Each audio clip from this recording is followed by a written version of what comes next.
उस रात जब आसमान पर बादल गरज रहे थे और हवाएं डर का सन्नाटा फैला रही थीं, उसी घर में एक ऐसा तूफान उठ रहा था जो रिश्तों की नींव तक हिला देने वाला था।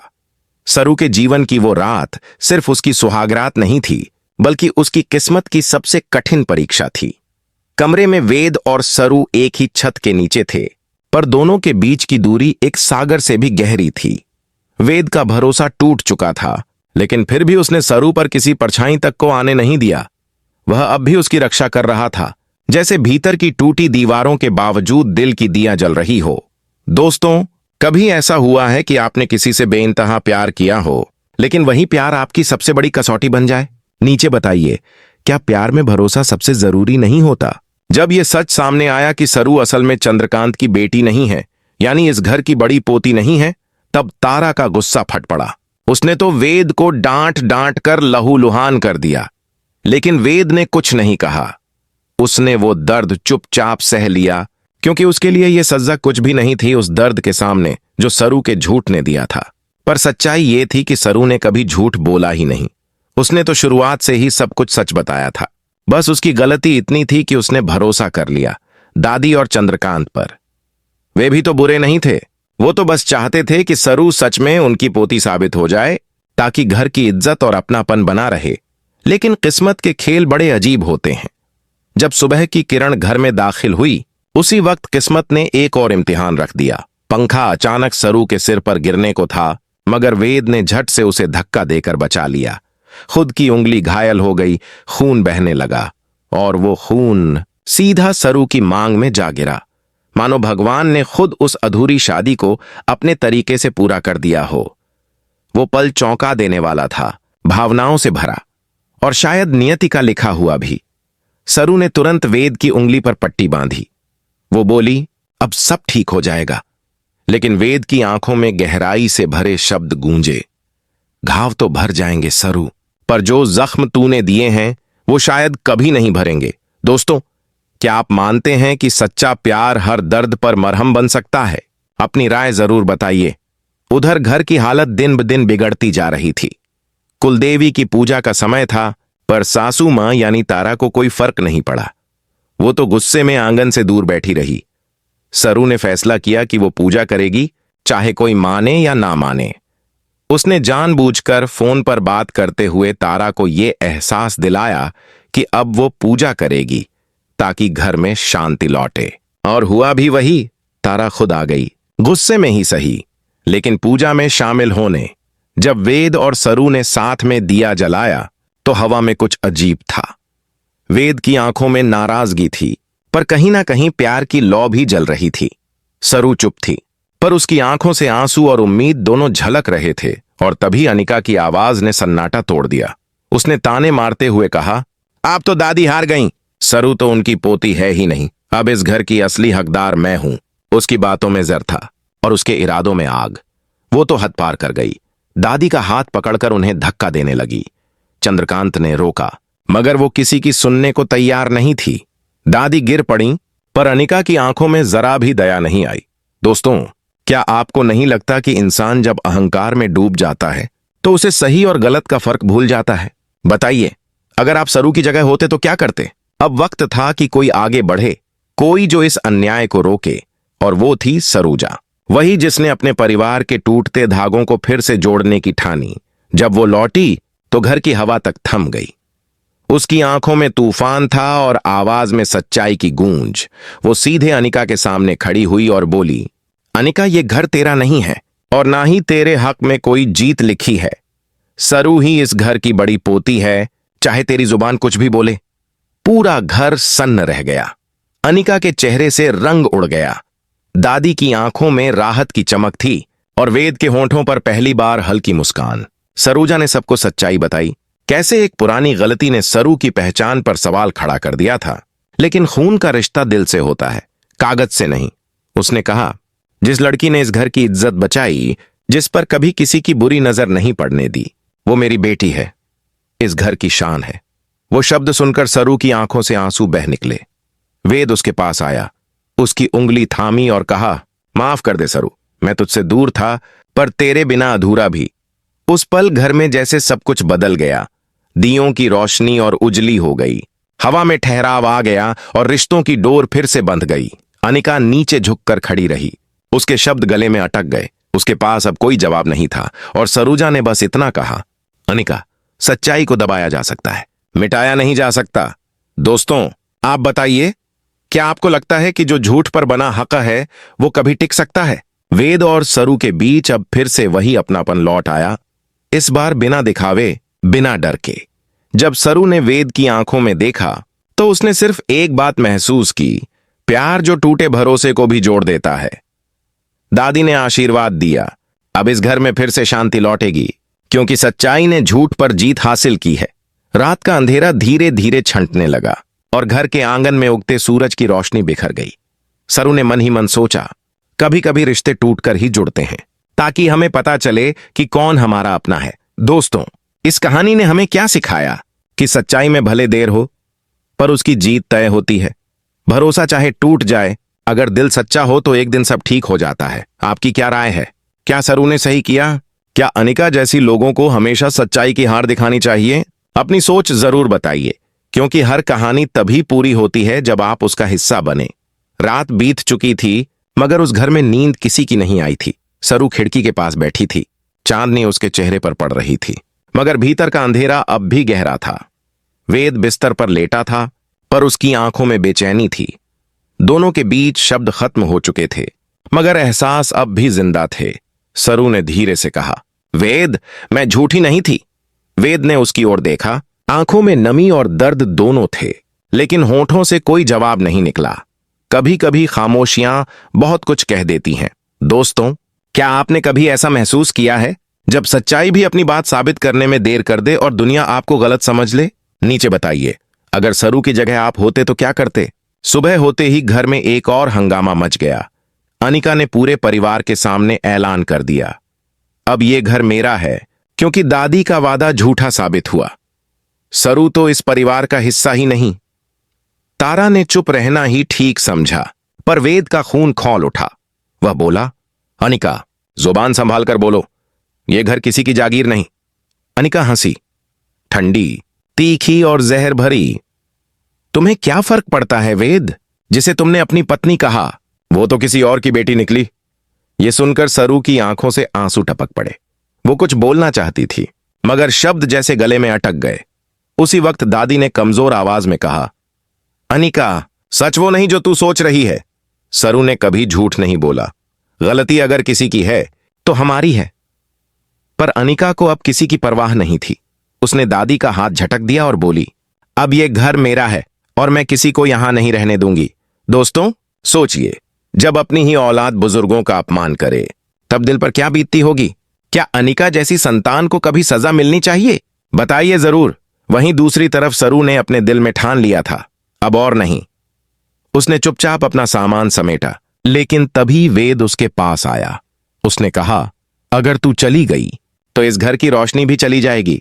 मैं तुझसे नाराज हूं, मगर तुझे जाने नहीं दूंगा। सरू ने उसकी आंखों में देखा, बोली, वेद, जब भरोसा ही नहीं रहा तो साथ कैसा? उसकी आवाज में टूटन थी, मगर उस टूटन में भी एक सच्चाई थी। वेद कुछ पल चुप रहा, फिर धीमे से बोला, शायद मैं तुझसे ज्यादा खुद से नाराज हूं। उस रात सरू ने पूजा के लिए दिया जलाया और वेद चुपचाप उसके पीछे खड़ा हो गया।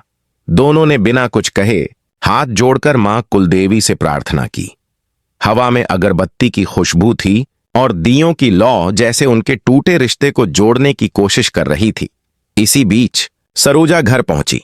उसकी एंट्री बिजली की तरह थी, तेज, शांत और असरदार। सबने देखा तो जैसे वक्त थम गया। अनिका का चेहरा उतर गया और दादी की आंखों में उम्मीद चमक उठी।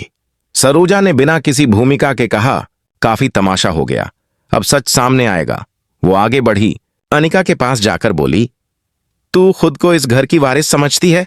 तो सुन, तू सिर्फ नाम की पोती है, इस घर की असली धड़कन सरू है। अनिका हंस पड़ी, आप मुझे डरा नहीं सकती। लेकिन सरोजा की आवाज में इतनी सच्चाई थी कि उसकी हंसी वहीं थम गई। सरोजा ने सबको बताया कि सालों पहले हुई गलती ने कैसे सब कुछ उलझा दिया था। असल में सरू ही चंद्रकांत की पोती है, लेकिन हालात ने उसकी पहचान छिपा दी। जब ये सच सबके सामने आया तो पूरे घर में सन्नाटा फैल गया। वेद ने आगे बढ़कर सरू का हाथ थामा और बोला, मुझे माफ कर दे सरू, मैं तुझे समझ नहीं पाया, लेकिन अब से कोई तुझ पर उंगली नहीं उठाएगा। वो पल भावनाओं से भरा था। दादी रो पड़ी। तारा ने पहली बार सरू को गले लगाया और अनिका का चेहरा शर्म से झुक गया। दोस्तों, क्या आपको नहीं लगता कि सच्चाई चाहे कितनी भी देर से आए, मगर जब आती है तो झूठ की सारी ताकत मिटा देती है? अनिका अब भी खड़ी थी, मगर उसकी आंखों में डर था। उसने कहा, आप सब मेरा यकीन क्यों नहीं करते? सरूजा ने जवाब दिया, क्योंकि यकीन सच्चाई से मिलता है, झूठ से नहीं। तूने अपने ही लोगों को गिराने की कोशिश की, अब देख तू खुद गिर गई। घर में फिर से रौनक लौट आई। दादी ने दिया उठाकर कहा, आज से यह घर फिर से उस नाम से जिएगा जो हमारे दिलों में बसा है, सरू। वेद और सरू ने साथ में आरती की और जैसे हर दिया उनके रिश्ते की नई शुरुआत का प्रतीक बन गया। सरू ने दादी के पैर छुए तो दादी बोली, बेटा तूने इस घर को बचाया, अब तेरा दर्द भी खत्म होगा। वेद ने सरू का हाथ पकड़कर कहा, अब से हर सुबह तेरी मुस्कान से शुरू होगी। अनिका रोते हुए कमरे से बाहर चली गई। उसके चेहरे पर पछतावे की छाया थी। कभी कभी इंसान को तब समझ आता है कि उसने क्या खो दिया, जब सब कुछ हाथ से निकल जाता है। दोस्तों बताइए, क्या अनिका को माफी मिलनी चाहिए या उसे अपने किए की सजा भुगतनी चाहिए? आपकी राय जरूर जानना चाहूंगी।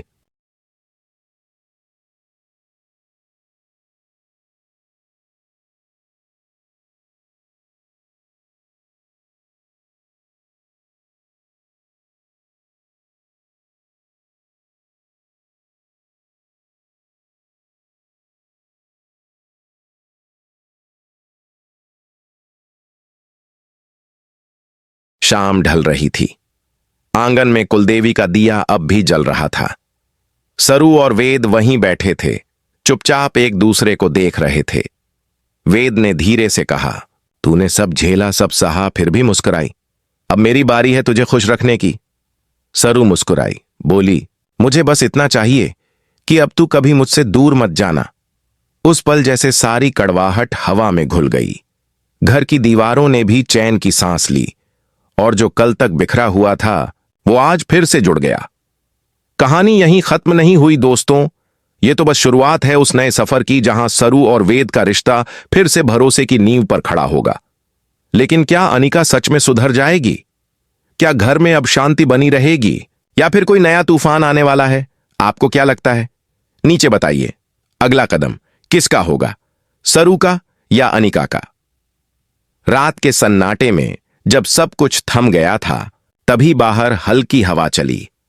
आंगन में जलता दिया अब भी टिमटिमा रहा था, मानो घर की नई शुरुआत की गवाही दे रहा हो। सरू चुपचाप सीढ़ियों पर बैठी थी और वेद उसके पास आया। दोनों के बीच कोई शब्द नहीं, बस दिलों की धड़कनें थीं जो सब कह रही थीं। वेद ने कहा, कभी कभी सोचता हूं, अगर तू ना होती तो ये घर, ये रिश्ता शायद सब बिखर जाता। सरू ने हल्की मुस्कान दी, और मैं सोचती हूं, अगर तू ना होता तो मुझे लड़ने की वजह ही नहीं मिलती। दोनों की नजरें मिलीं और वो पल जैसे वक्त की पकड़ से आजाद हो गया, पर शांति ज्यादा देर टिक नहीं पाई।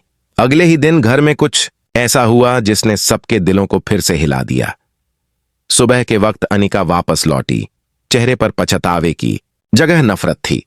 वो सीधे दादी के कमरे में गई और बोली, आप सबने मुझे धोखा दिया, आपने मेरी जगह उस सरू को दे दी। दादी ने शांत स्वर में कहा, अनिका, हमने तुझसे सिर्फ एक चीज मांगी थी, आदर। तू वही नहीं दे पाई। अनिका की आंखों में आंसू आ गए। मैंने जो किया वो प्यार में किया। मुझे लगा अगर सरू को इस घर से निकाल दूंगी तो सब मुझे अपना लेंगे। दोस्तों, क्या कभी आपको भी ऐसा लगा है कि प्यार इंसान को अंधा बना देता है? नीचे बताइए, क्या अनिका का यह बहाना माफ किया जा सकता है? वेद ने अनिका की ओर देखा। तूने सिर्फ सरू से नहीं, पूरे घर से नफरत की थी। अब वक्त है अपने किए का सामना करने का। अनिका फूट फूट कर रो पड़ी। मैं बस प्यार चाहती थी। वेद ने दृढ़ आवाज में कहा, प्यार मजबूरी से नहीं, सच्चाई से मिलता है। अनिका, सरू ने वो सच्चाई जी है जो तूने सिर्फ बोली थी। सरू आगे बढ़ी। उसके चेहरे पर ना गुस्सा था, ना घमंड, बस करुणा। उसने कहा, अनिका, नफरत से कोई जीत नहीं होती। अगर तू दिल से माफी मांगेगी तो शायद तेरा मन भी सुकून पाए। अनिका सरू के पैरों में गिर पड़ी। मुझे माफ कर दो, मैं अब किसी से कुछ नहीं चाहती, बस सुकून चाहिए। वो दृश्य दिल को छू गया। दादी की आंखों में आंसू थे। चंद्रकांत ने दोनों बेटियों को गले लगाया और पहली बार उस घर में सबने महसूस किया कि सच्चाई का असर सबसे गहरा होता है। सरूजा ने आगे बढ़कर कहा, अब यह घर सिर्फ रिश्तों का नहीं, भरोसे का मंदिर बनेगा। जिसने गलती की वो अब सीखेगा और जिसने दर्द झेला वो अब सुकून पाएगा। दोस्तों, आप क्या सोचते हैं? क्या किसी रिश्ते को टूटने के बाद भी फिर से जोड़ा जा सकता है, या कुछ चीजें हमेशा के लिए बदल जाती हैं? कुछ दिन बाद घर में शांति लौट आई। सरू और वेद ने मिलकर घर की जिम्मेदारी संभाली। दादी ने कहा, अब इस घर की हर सुबह सरू की मुस्कान से शुरू होगी। सरू ने दादी के पैर छुए और कहा, आपके आशीर्वाद से ही तो सब ठीक हुआ। वेद ने उसकी ओर देखा और बोला, अब मेरा भरोसा भी तू ही है सरू।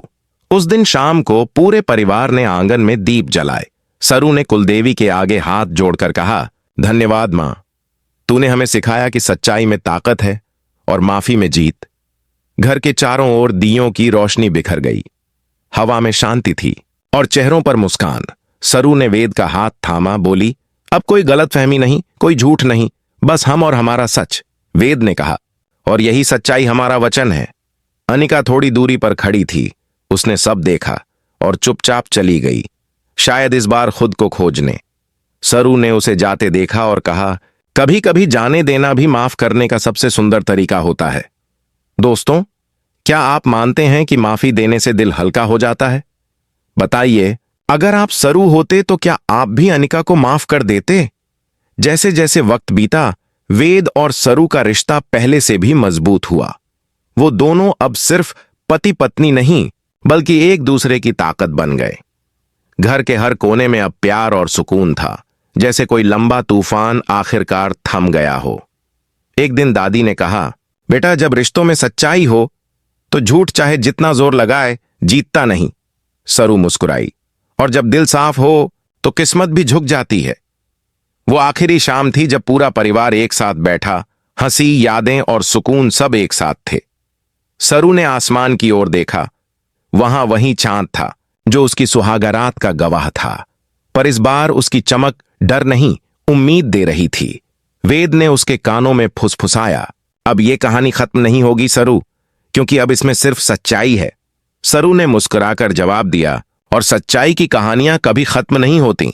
दोस्तों, इस कहानी ने हमें क्या सिखाया?